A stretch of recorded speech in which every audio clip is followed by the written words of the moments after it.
So then we are back with the modern understandings from the Renewed Covenant, from the Aramaic English translation of the Word. This translation comes from the original manuscripts and prophecies of the prophets of Israel, and those prophecies were very precise and gives us then this end of times understanding of the movement of nations and also trade. Those were delineated a long time ago for our benefit, so then we as wise nations can understand then the plan of the end.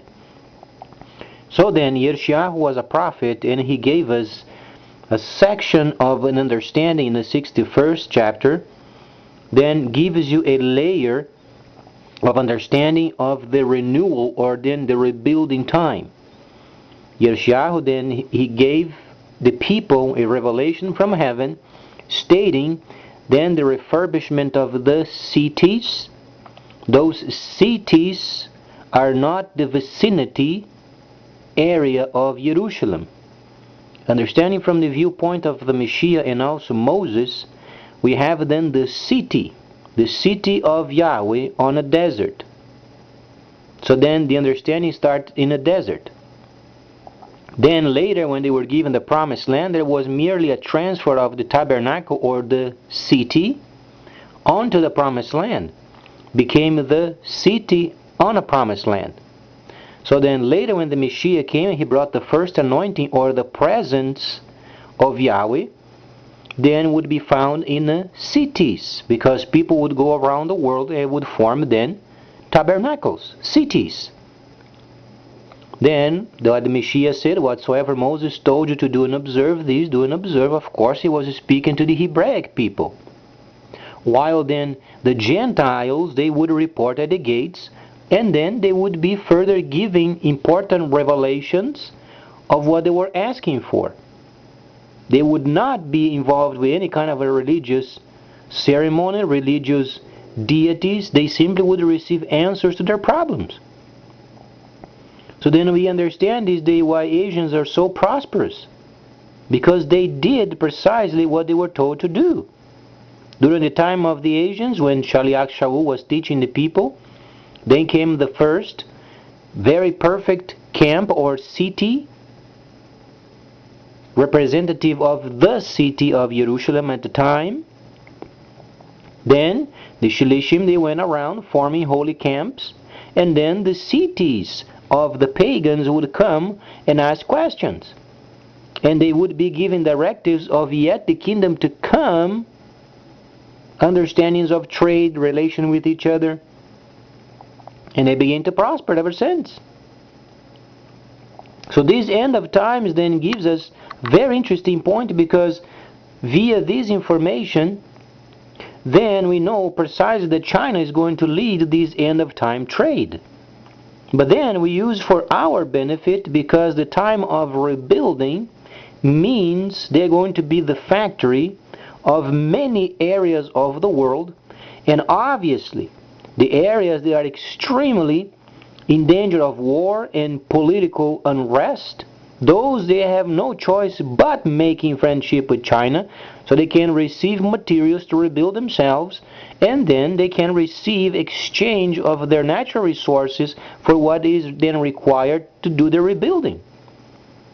When this then gets done, obviously the convoys, that's where then we, United States, can then relieve ourselves from huge responsibilities, huge expenses, very expensive patrols. So then we can very wisely begin to observe where they're going to deliver those cargoes. And then when they do so, they have to bring warships along, and then we wisely retrieve. That's our chance of then removing ourselves for a time, so then we observe their way of trading. Because as they begin to do trade with those troublesome areas, then they become responsible for the security of the area. And they have no policy of invasion, only making sure that they maintain a peaceful environment for proper trade. It's very wise, isn't it? That's the Creator's plan for us. As long as we are in line with His understanding, then we get the benefits from. And then we wisely can save those resources and then use for our own extraction of our own natural resources, so then we can do trade. Generation of jobs is extremely important. And we understand we have deposits of petroleum and then natural gas. We have to have more generation of electricity, more power plants. So then we don't have to be so much concerned with the wars going on, because as then we understand that the wars are prohibited. And our big player, our protege from the Second World War, then is prepared. And then we begin to understand then divine understanding from above regarding the huge army. It's mainly for protection of convoys. Try to understand the concept of a prophecy indicating and then including Gentiles and also the elect.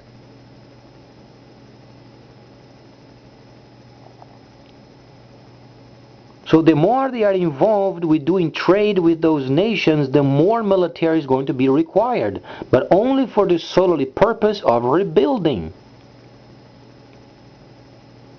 As the nations they are gathered to get what they order for the rebuilding of their countries, then the security is enforced. As it does, more military is required. Thus, then peace is served.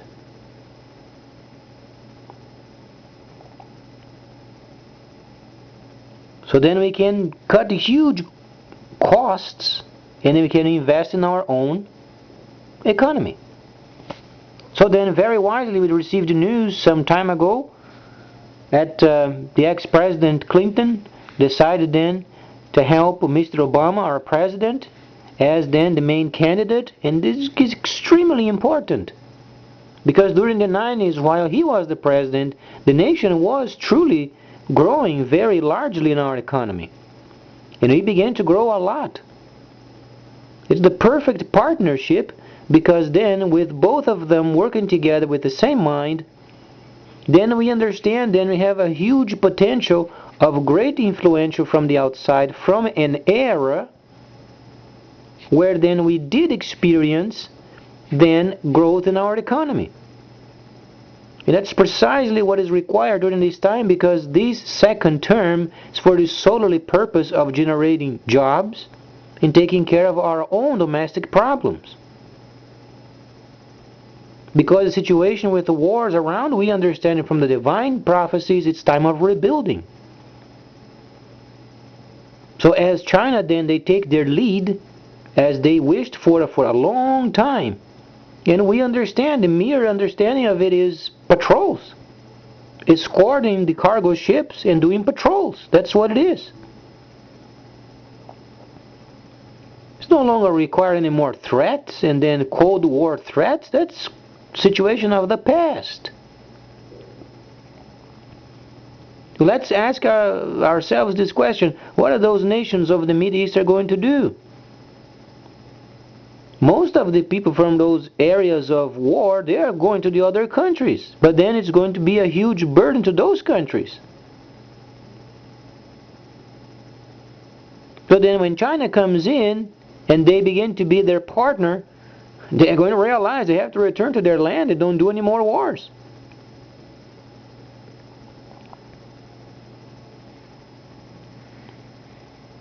So Yahweh has provided a perfect plan for the entire world. As long as we understand and we are in line with the plan, then we can simply sit back and then understand what goes on.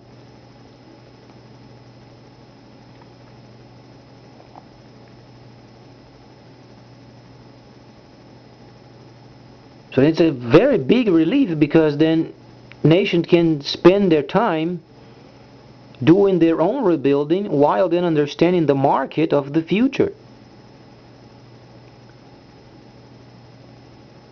Because Chinese trade is going to be worldwide.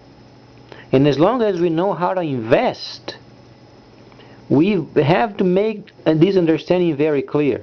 Obviously, gold is important, oil is important, but try to understand, when you are rebuilding, you have to have materials. So as China then begins to expand their trade, and the convoys then are protected and going to those troublesome areas, try to understand the instant impact regarding then materials for building. Then you know where to invest.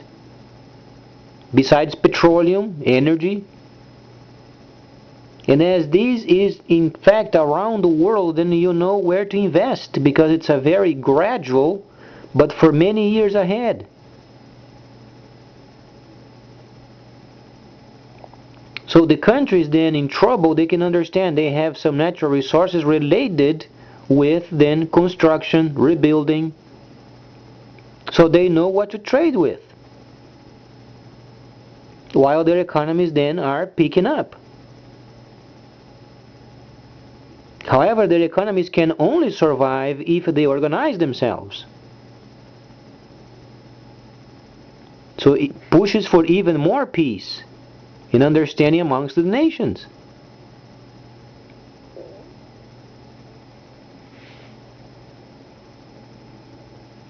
So it is absolutely important understanding this harmony at the moment in the world, and understand the plan and act as such.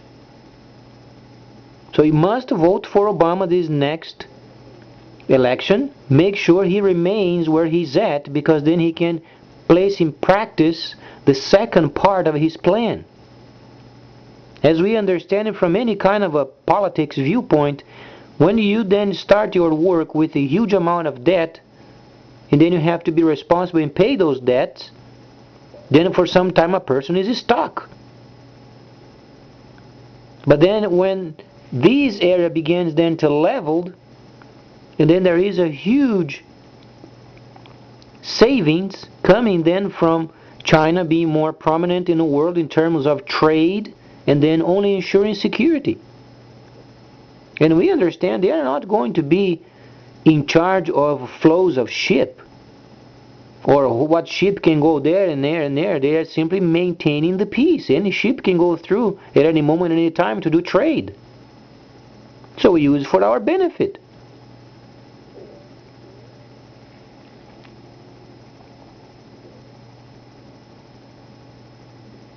And at the moment, Obama must have another 4 years so he can then start the real plan.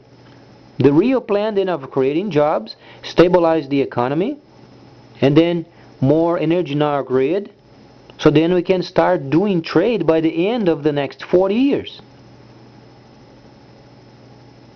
By the time most of our military would be home then, so we can rebuild it together.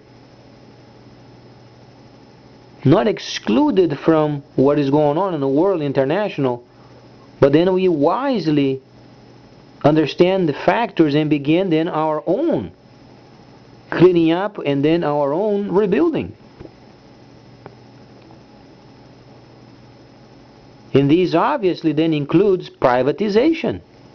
It's a normal factor of any country. Because as you understand, when agencies, they are not being profitable and they only cause expenses, they must be privatized. Because the services are not neglected, and then reduces the cost for the government.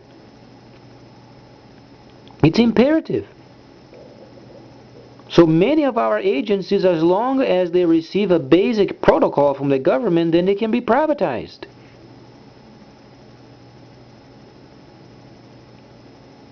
This would be more manageable, because then it can invest the money in other areas such as generation of new jobs.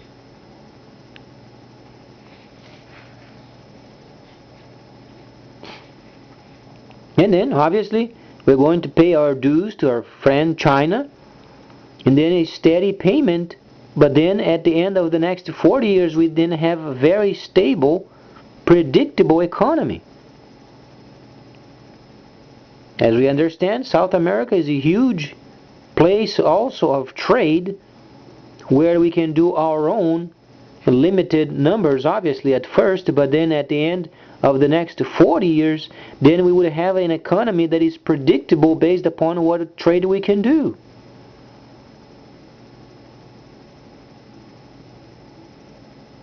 person might say these are humble startings, but at least we have a stable plan. And we must take the advantage of this huge time of peace that Yahweh has provided us with, and then lining up with it so we get the best out of it.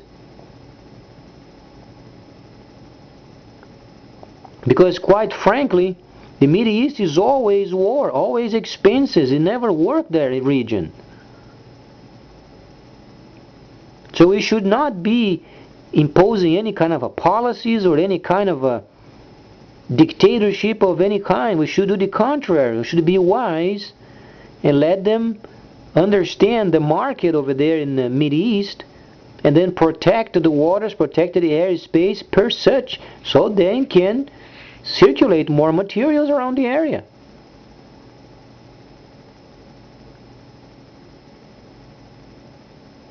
It's a very neat plan, isn't it? So we can understand there is truly a creator. His name is Yahweh, and he came and he decided then of having this time for rebuilding.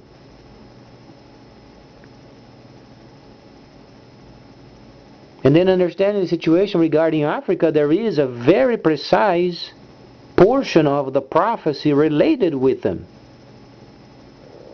It's very explicit, in fact, and there is a very unique portion of it related with the special work of Yahweh in the nation of Africa.